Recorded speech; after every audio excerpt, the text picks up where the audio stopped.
Petite vidéo pour vous parler des produits de coupe présents dans la cocaïne. Âme sensible, s'abstenir. Allez, si vous ne voulez pas savoir, swipez et scrollez. Alors en premier, on retrouve de la phénacitine qui va donner un aspect beaucoup plus blanc au produit. Et c'est un antalgique présent dans plus de 50% des échantillons saisis par la justice. Alors la phénacitine, ça accentue l'effet de la coke.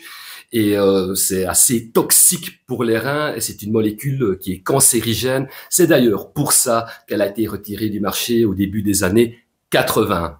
Et on retrouve aussi de la lidocaïne qui va donner un aspect brillant donc au produit. Et c'est un anesthésiant employé par les dentistes, d'où la sensation de la bouche anesthésiée quand on fait comme as. Et s'il y a trop de lidocaïne dans le petit caillou, ben ça peut provoquer de la tachycardie. Avant, on coupait souvent la cocaïne aussi avec du diltiazem, qui est un médicament pour les angines de poitrine. Et depuis un petit paquet d'années, ça a été remplacé par du lévimazole.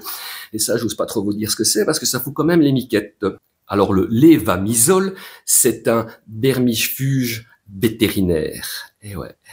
Donc le lévamisole, lui aussi, va augmenter l'effet de la cocaïne. Et le lévamisole, ça provoque des éruptions cutanées qui peuvent se transformer en nécrose. Et une nécrose, si elle n'est pas traitée à temps, ça peut tourner en gangrène. On peut aussi retrouver de l'aspirine et de la lidoxysine. Et ça, c'est un antihistaminique / anxiolytique. Alors tous ces produits que je viens de citer, ce sont ceux qu'on retrouve principalement en majorité dans les échantillons saisis donc par la justice.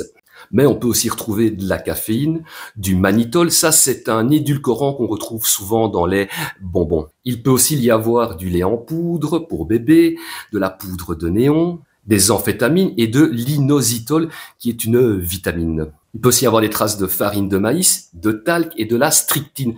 Ça, c'est un alcaloïde.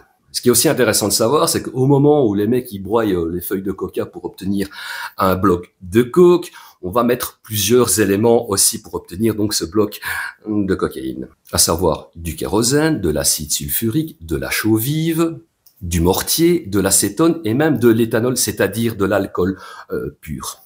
Alors petite info pour finir, 55% de la cocaïne saisie contient moins de 20% de cocaïne dans le caillou, quoi. Donc ceux qui vous disent « Moi, j'ai de la pure, j'ai de la bonne », c'est des sacrés mythos.